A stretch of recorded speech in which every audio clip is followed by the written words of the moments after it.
Okay, for those of you that are looking to build a simple FM receiver for receiving signals from your mini FM transmitters, then this is a great circuit right here. The reason why I built this is because I have a few transmitters that I want to operate just outside the FM band. I want to go maybe a little under 88 megahertz or maybe a little over the 107.9. This way only you can hear it and no one else can hear when it's being transmitted. Now this is a pretty good circuit right here. I didn't think it was going to work too well when I looked at it online, but it does work well. It's a simple circuit. It uses one MPF 102. I made a couple of modifications here. Primarily this capacitor right here between the source and the drain on the MPF 102. It was a 5 PF. I wasn't getting good sound quality until I replaced that with a trimmer. So use a 0 to 10 PF trimmer here. Alright, to make L2, alright, that has 26 turns of either 28 or 30 gauge enamel copper wire, and you're going to wrap them side by side very tight on an 8mm diameter form. Now I used a pencil. I just cut it to the right length. I slid out the graphite that was in there. I put one layer of electric tape and then I wrapped the enamel wire over everything. And you can see that right here. That's it. I put some E6000 over it so it doesn't come apart. It's all contained. So this is the actual circuit right here.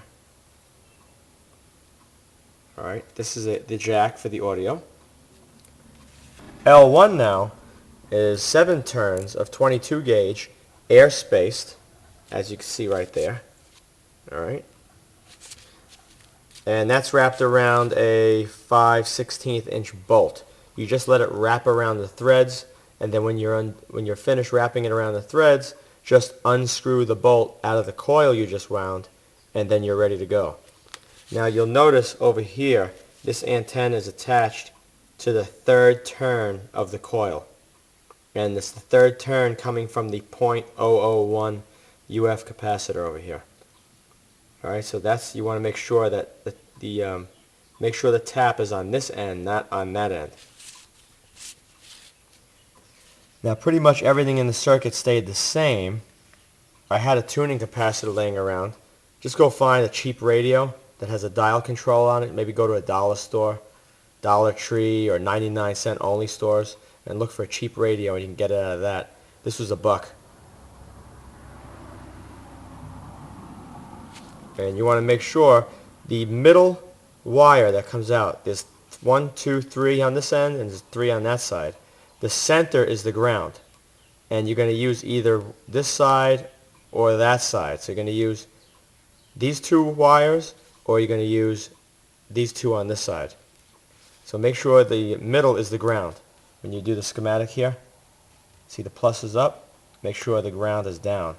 So the center conductor on each side, you can use either side. So just take the center and make sure it goes to the ground.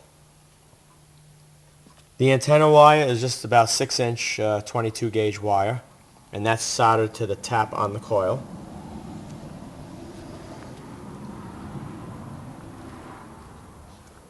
Now once you set this capacitor, the trimmer that which is this one right here that I replaced, once you set that, you don't want to touch it ever again.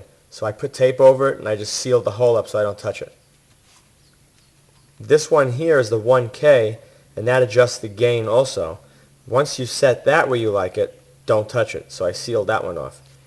This one here is the 10K, and that one is what determines the volume. So you just want to play around with the volume, and this adjusts the frequency. This is really, really sensitive, this radio, and you could tune from like 88.9 to 88.8, 88.7. I mean, it'll tune it in, but you just got to be really slow when you tune it. It has good sensitivity and good range. You can hold it to a degree. If you put this in a plastic housing, I guess it would be alright, but you pretty much want to turn it on, plug in your headphones and just let it sit there, and it's pretty clear. You'll have a little bit of a hiss in the background, but that's common with these type of radios.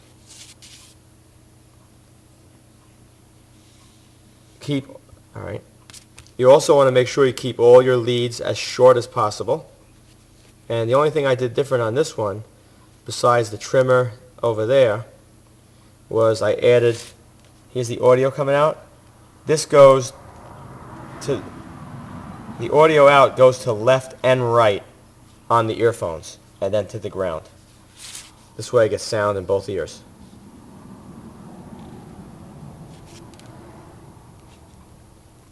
It works really well. And like I said, if you have a transmitter that you want to hear and you don't want anybody else to hear it, this is the circuit you want to build. I'll put the link in the description box, and you can find out more information that way.